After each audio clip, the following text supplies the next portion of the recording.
السلام علیکم ناظرین، میں ہوں آپ کا ہوسٹ رشید بلوچ۔ آج ہمارے ساتھ مہمان ہیں، خاتون ایم پی اے ہیں، کانفرنس جماعت سے ان کا تعلق ہے۔ انہوں نے حالیہ بجٹ اجلاس کے بعد جو ہنگامہ ہوا تھا اپوزیشن اور حکومت کے درمیان، انہوں نے 15 سے 14 دن تانے میں بھی گزارے۔ تو ان تمام صورتحال ہے بلوچستان میں خواتین کی جو ہے امپاورٹی کا، یا ان کو سیاسی جماعتوں میں یا کسی بھی فیلڈ میں کیا مشکلات ہوتے ہیں اور وہ کیسے سروائیو کر سکتے ہیں، اس بارے میں ہم پوچھیں گے۔ اور ہمارے ساتھ موجود ہیں شکیلہ دہوار۔ اچھا میڈم، یہ بتائیے گا کہ آپ نے کانفرنس جماعت کو سیاست کے لیے کیوں چنا، ایک پلیٹ فارم کو ایز اے کانفرنس، حالانکہ بی ایم پی کو ہال لائنر سیاسی پارٹ سمجھا جاتا ہے؟ بسم اللہ الرحمن الرحیم۔ سب سے پہلے بہت بہت شکریہ کہ آپ نے ہمیں موقع دیا کہ ہم آپ سے اظہار کر سکیں اور اپنی باتیں لوگوں سے شیئر کر سکیں۔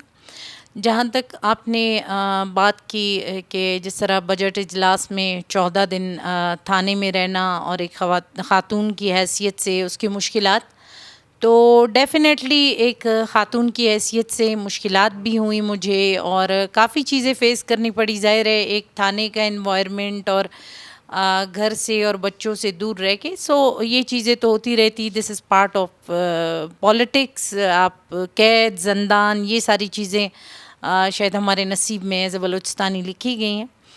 دوسرا، جہاں تک آپ کا سوال آپ نے کیا کہ میں نے بلوچستان نیشنل پارٹی کو ہی کیوں چنا، تو اس کا جواب میں سمپلی یہ دوں گی کہ اگر ہم نے سرزمین کی قسم کھائی ہے اور ہم اپنی سرزمین کے لوگوں کے حق، حقوق، ان کے حق کی خود ارادیت کی اگر ہم بات کریں، ان کی سائل وسائل کی بات کریں، تو جتنی بھی نیشنلسٹ یعنی کانفرنس جو پارٹی ہے بلوچستان نیشنل پارٹی، اس کا اسٹان سردار عطاء اللہ سے لے کر آج تک سردار اختر جان تک یہی ایک رہا ہے۔ اور میری پوری فیملی جو میرے ان لاز ہیں، سردار عطاء اللہ کے بہت ہی قریبی دوستوں میں میرے تایا وغیرہ کا شمار، یعنی میرے ہسبینڈ کے تایا کا، پھر میرے ہسبینڈ وہ بھی بلوچستان نیشنل پارٹی میں، اور اسٹوڈنٹ لائف سے ہی میں خود بی ایس او کا پارٹ رہی and the biggest fan of سردار اختر مینگل۔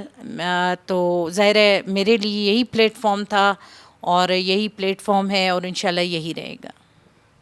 اچھا میڈم، یہ بتائیے گا کہ عموماً کہا جاتا ہے کہ خواتین کو سیاسی پارٹیوں میں اس طرح امپاور نہیں کیا جاتا جس طرح کے مرد ایم پی ایز ہوتے ہیں یا پارٹی لیڈرز ہوتے ہیں۔ تو آپ کیا سمجھتے ہیں کہ بی ایم پی کے اندر خواتین کو مردوں کے برابر اختیار دیے جاتے ہیں؟ چونکہ آپ بھی ایم پی اے ہیں، باقی بھی ایم پی ایز ہیں، عموماً ایک کہا جاتا ہے کہ ان کے فنڈ جو ہے اپنی مرضی سے پارٹی استعمال کرتی ہے، لیکن خواتین کیونکہ ریزرو سیٹ پہ زیادہ آتی ہیں تو ان کی مجبوری ہوتی ہے، وہ بات نہیں کر سکتے۔ تو اس حوالے سے آپ کیا کہیں گے، بی ایم پی میں یہ ہے یا نہیں؟ دیکھیے رشید صاحب، سب سے پہلے میں یہ بات کہہ دوں آپ کو کہ جہاں تک ویمن امپاورمنٹ کی بات کی ہے آپ نے، یا آپ نے میل ڈومینیٹنگ سوسائٹی کی آپ نے بات کی ہے، سوسائٹی میں ڈسکرمنیشنز وتھ فیمیل، یہ تو کوئی میرا خیال نہیں بات نہیں ہے۔ یہ ہمیشہ سے، چاہے ہم اپنی سوسائٹی کو لے لیں، چاہے ہم مغربی سوسائٹی کو لے لیں، تو عورتوں کے ساتھ تو ڈسکرمنیشن کسی نہ کسی حد تک کہیں نہ کہیں رہتا ہی ہے۔ جہاں تک بلوچستان نیشنل پارٹی کی آپ نے بات کی، تو میرا خیال ہے ہم ان خوش نصیب لوگوں میں سے ہے کہ بلوچستان نیشنل پارٹی میں ہم ایز سینٹرل کمیٹی ممبر، ہمارے ہاں خواتین ونگ نہیں ہے، ہم باقاعدہ سینٹرل کمیٹی میں اپنی ایک حیثیت رکھتے ہیں، اور اس وقت ہم بلوچستان نیشنل پارٹی میں سینٹرل کمیٹی ممبر سرو کر رہے ہیں۔ میرے ساتھ باقی بھی میری جو 10 بہنیں ہیں وہ بھی، ہمیں کوئی ایسی ڈسکرمنیٹری اس کا وہ نہیں ہے۔ جہاں تک آپ نے پارٹی فنڈ کی بات کی کہ آپ خواتین کیونکہ میل اپنی مرضی سے لگاتے ہیں اور خواتین، تو ایسی کوئی بات نہیں ہے۔ دیکھیے پارٹی پالیسی ہے، پارٹی نے آپ کو ایک جگہ دی ہے۔ اب ایک میل اگر اپنی کانسٹیٹوئنسی میں جیت کے آتا ہے تو ڈیفینیٹلی اس کو آئینی طور پر وہ اپنی کانسٹیٹوئنسی سے ہٹ کے وہ اپنا فنڈ ایلوکیٹ نہیں کر سکتا۔ جہاں تک ایک ایم پی اے خاتون ہے، اگر اس کو پارٹی لے کے آئے، چاہے سینیٹر ہیں چاہے جو بھی ہیں، وہ اپنے پارٹی ورکرز کے لیے اپنا پارٹی فنڈ یوٹیلائز کر سکتی ہے۔ اس کو آئینی بھی یہ حق ہے کہ وہ تھرو آؤٹ، اگر میرے پاس میرے فنڈز ہیں تو میں پورے بلوچستان میں لگا سکتی ہوں۔ تو میرا فنڈ ایز پر پالیسی اپنے آئین کے مطابق میرے ورکرز کا ہے، میرے انفرادی کا نہیں ہے. اس وقت اگر میں آئی ہوں تو پارٹی کی وجہ سے میں ہوں، ان ورکرز کی وجہ سے میں ہوں. تو ڈیفینیٹلی میں اپنا فنڈ اپنے ورکرز کو دوں گی. نہ اس پہ مجھے میرا خیال ہے نہ کسی پریشر کی کوئی بات میں کروں گی، نہ میں یہ کہوں گی کوئی مجھ سے زور زبردستی یہ فنڈ، بلکہ یہ میرا فرض ہے کہ میں اپنے ورکرز کو ہی سنبھالوں. جہاں سے ہم نہیں جیتے، جن سیٹوں پہ ہم نہیں آئے، ہم وہ فنڈ اپنے ورکرز کو دیں. اچھا میڈم، یہ بتائیے گا کہ عموماً یہ کہا جاتا ہے ظاہر ہے کہ بی ایم پی ایک سیاسی پارٹی ہے، اس سے متعلق بتایا جاتا ہے، ظاہر ہے کہ سیاسی مخالفین بتاتے ہیں جو بی ایم پی سے ظاہر ایگری نہیں کرتے اس کی سیاست سے، وہ بتاتے ہیں کہ سردار اختر مینگل چونکہ خود ایک قبائلی سردار ہیں، وہ پارٹی کو جو ہے اس طرح جس طرح کے پارٹیاں ہیں اس طرح نہیں، بلکہ جو وہ آرڈر کرتے ہیں پارٹی اسی کو فالو کرتی ہے. پالیسی بھی سردار اختر مینگل خود بناتے ہیں، پھر اس کو جو ہے نیچے جو ہے وہ ظاہر ہے کہ فالو کیا جاتا ہے. اس بات میں کس حد تک حقیقت ہے؟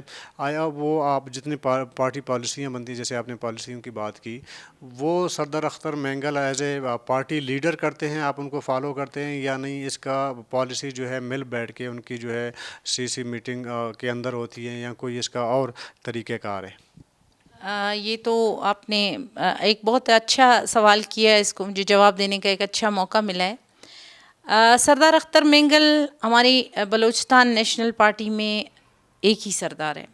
باقی جتنی بھی پارٹیاں ہیں ان میں موج در فوج سردار ہیں، یہ میں آپ کو بتا دوں.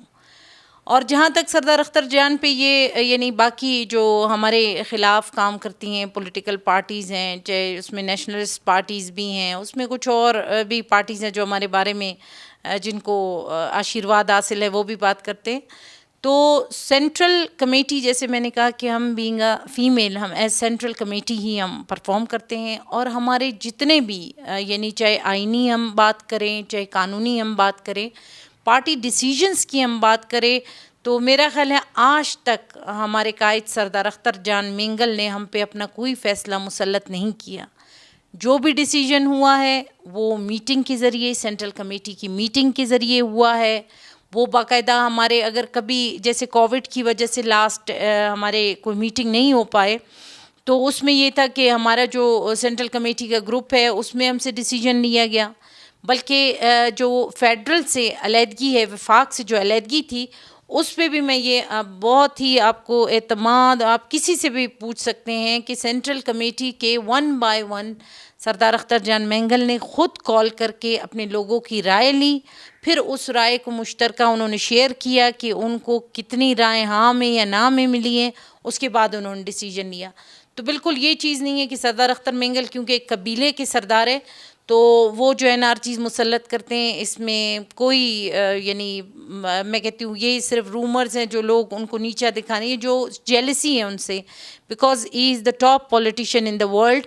اور الحمدللہ اللہ پاک نے اگر ان کو عزت دی ہے یہ، اور being a political worker, being a social worker, being a educational, جتنی چیزوں کو میں انالائز کروں تو انہوں نے کبھی تک آج تک ہم پہ کوئی اپنا ڈیسیجن مسلط نہیں کیا ہے. اچھا میم، آخری سوال ہے آپ سے. آپ یہ بتائیں کہ اگر کوئی خواتین اگر سیاست میں آنا چاہیں تو آپ کو کیا مشکلات تھیں، اور اگر کوئی آنا چاہیں تو آپ ان کو کیا سجیشن دینا چاہیں گے؟ مختصر یہ بتائیے گا. دیکھیں مشکلات تو میرا خیال ہے زندگی کے آپ کسی بھی فیلڈ میں ہوتے ہیں، مشکلات تو آپ کو ڈیفینیٹلی ہوں گے. وہ تو یہ نہیں ہے کہ آپ کو ہر چیز جو ہے نا پیس آف کیک ہے، جائیں گے اور آپ جو ہے نا اس کو کھا لیں گے. آپ کو ظاہر ہے آگے بڑھنے کے لیے ایک نظریہ ہے، آپ کا ایک مقصد ہے، ایک ویژن اور مشن کے تحت آپ کسی بھی پولیٹیکل پارٹی میں، چاہے بلوچستان نیشنل پارٹی ہو، دوسری پارٹیاں ہوں، کسی بھی اگر آپ پارٹی میں جاتے ہیں تو ان تمام نیٹی گریٹیز کو دیکھ کے آپ نے اس میں سروائیو کرنا. نظریاتی یا کامپرس پارٹی میں BNP Balochistan national party میں جو ہے نا ہمارے جتنے بھی نظریاتی لوگ ہیں، کیونکہ جو موسمی پرندے ہوتے ہیں وہ ہمارے پاس کم ہیں، کیونکہ بلوچستان نیشنل پارٹی اپنے نظریے کے حوالے سے، اپنے آئین اور قانون کے حوالے سے اپنا ایک اسٹانس رکھتی ہے. اور میرا خیال ہے سردار عطا اللہ سے لے کر آج تک جو حق کے خود ارادیت ہے، جو سائل وسائل کی ہم بات کرتے تھے، ہیں اور رہیں گے. باقی فیمیلز کو بالکل پولیٹکس میں آنا چاہیے، کیونکہ جب تک آپ نہیں آئے ہیں تو آپ اپنے مسائل کو اجاگر نہیں کر سکتے. اگر 52% آف یعنی جو پاپولیشن ہماری وہ خواتین پہ ہے, اگر ہم خواتین آگے نہیں آئیں گے اور خواتین کے مسائل کو اجاگر نہیں کریں گے, ان کے لیے ہم وسائل نہیں ڈھونڈیں گے حل کرنے کے لیے, تو تب تک یہ چیپٹر بالکل کلوز ہو جائے گا. جیسے پہلے ہمارے بلوچستان میں اونر کلنگز بھی تھے اور کیسز بھی آپ کے جو ہے نا وہ رجسٹر نہیں ہو رہے تھے. ابھی ہم اسمبلی میں اس پہ آواز اٹھاتے ہیں, خواتین کی ایشوز کے حوالے سے آواز اٹھاتے ہیں. اپنی پولیٹیکل پارٹی میں, بلوچستان نیشنل پارٹی میں, ہمیں جہاں پہ خواتین کے لیے روزگار کی ذرائع ملتے ہیں یا کسی آرگنائزیشن ڈونر کے ساتھ ہمیں لنک کرنا پڑتا ہے, تو میرے خیال سے ہمارے پاس بڑا اچھا پلیٹ فارم ہوتا ہے اور بینگ اے فیمیل ہم اس کو دے سکتے ہیں. اور اگر کسی قوم اور ملک کی ترقی اگر ہم چاہتے ہیں تو ہمیں یہ چاہیے کہ ہم چاہے سیاست کے میدان میں ہو, تعلیم کے میدان میں ہو, صحت کے میدان میں, کسی بھی میدان میں ہم پیچھے نہ رہیں. اور اسی طرح اگر ہم آگے جاتے رہیں گے تو انشاءاللہ ہم ایک ترقی یافتہ ملک کی صورت میں جو ہے نا دنیا میں ابھریں گے. Thank you. شکریہ میڈم شکیلہ دیور. یہ تھے ایم پی اے شکیلہ دیور, بی ایم پی سے زیادہ ان کا تعلق ہے, آپ سبھی جانتے ہوں گے ان کو. تو انہوں نے اپنی رائے اپنی پارٹی کے حوالے سے کھل کے دی ہے, اور ان کا یہ بھی کہنا ہے کہ خواتین کو جو ہے سیاست میں آنا چاہیے. مشکلات تو ہر فیلڈ میں ہوتے ہیں. اپنے ہوسٹ رشید بلوچ کو اجازت دیجیے گا. اللہ حافظ.